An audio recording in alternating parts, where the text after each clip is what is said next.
মাত্র কিছুদিন আগে আপনাদের সাথে শেয়ার করেছিলাম যে আমার ছাত্র বয়সের দীর্ঘ যুগের বছরের মাথা ব্যথা কিভাবে দূর হয়ে গিয়েছিল এবং দীর্ঘ 18 বছরে আর কখনো সেই মাথা ব্যথা ফিরে আসেনি।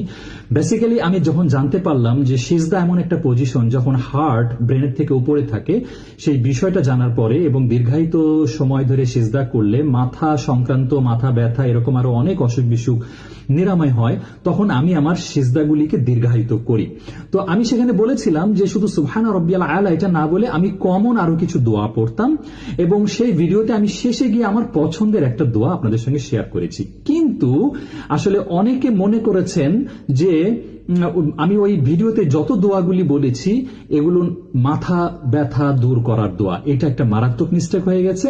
আমাকে অনেকে মেসেজ করেছেন এবং এটার মাধ্যমে এটাও জানতে পারলাম আরো অনেকেই মাথা ব্যথার রোগে আক্রান্ত।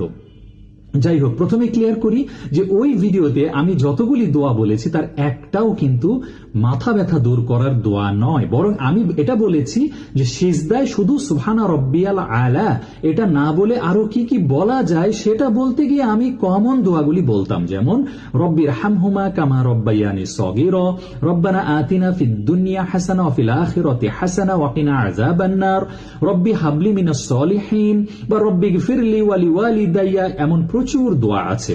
আর শেষে যে দোয়াটা বলেছিলাম আজকে প্রধানত আসলে আমি সেই দোয়াটা নিয়ে একটু কথা বলবো ইনশাআল্লাহ। তো দেখেন, শেষের দোয়াটা অনেকে ভুল বুঝেছেন যে এটা মাথা ব্যথা দূর করার দোয়া, যদিও আমি ভিডিওতে কিন্তু সেটার অর্থ লিখে দিয়েছিলাম। যাই হোক, অনেকে হয়তোবা শুধু আমার অডিওটা শুনেছিলেন, হয়তোবা ভিডিওটা দেখেন নাই, যার জন্য অর্থটা দেখা হয় নাই।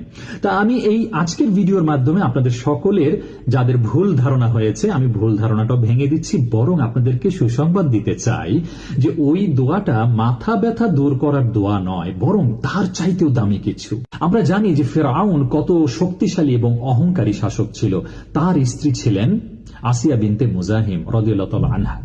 তো আসিয়া বিনতে মুজাহিম তিনি যখন উপলব্ধি করলেন, বুঝতে পারলেন যে মুসা আলাইহিস সালাম যেই রবের কথা বলেন তিনিই প্রকৃত রব, তখন তিনি গোপনে কিন্তু ঈমান আনেন এবং এই তথ্যটা ফিরআউন জেনে যায়। এবং জেনে যাওয়ার পরে তিনি তখন তার স্ত্রী ফার্স্ট লেডি তাকে পাকড়াও করেন, ধরেন এবং তাকে উত্তপ্ত বালুর উপরে শুইয়ে রাখেন এবং হাত পা বেঁধে পেরেক পুঁতে রাখেন এবং তাকে বলেন যে সে যে রবের উপরে ঈমান এনেছে সেখান থেকে যেন ঈমান ফিরিয়ে আনে। কিন্তু আসিয়া রাদিয়াল্লাহু তাআলা আনহা সেটা করতে চান না।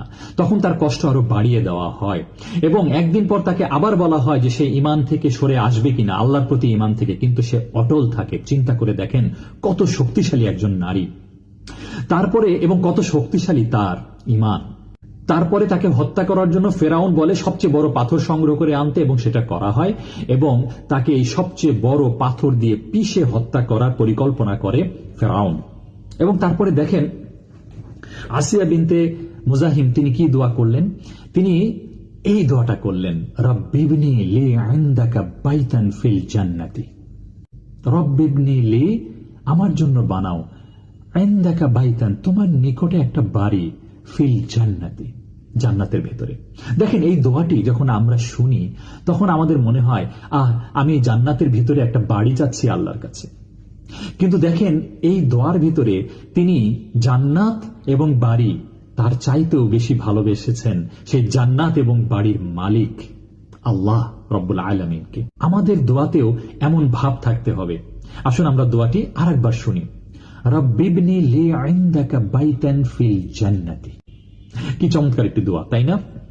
সাথে তিনি আরো দোয়া করেছিলেন যেন ফেরাউনের অত্যাচার থেকে তাকে রক্ষা করা হয় এবং এই অত্যাচারী জালিম শাসক থেকে যেন তাকে রক্ষা করা হয়। তো দেখেন আল্লাহ সুবহানাহু ওয়া তাআলা তাকে কিন্তু জান্নাতের যে তার জন্য ঘর, সেই ঘরটা তাকে তখনই দেখিয়ে দেন এবং সেই ঘর দেখে তিনি তখন হাসতে থাকেন।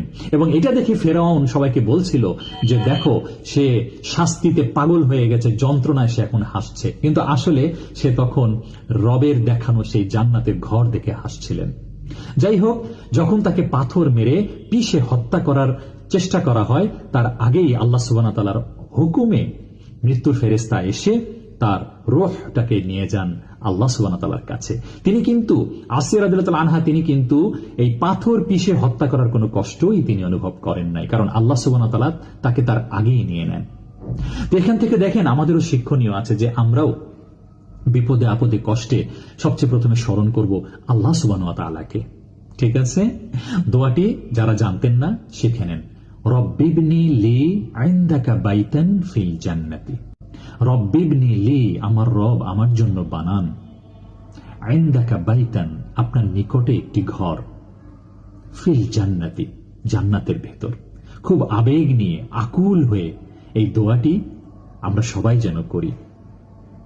এটা কিন্তু মাথা ব্যথা দূর করার দোয়া নয়, আরো বড় কিছু।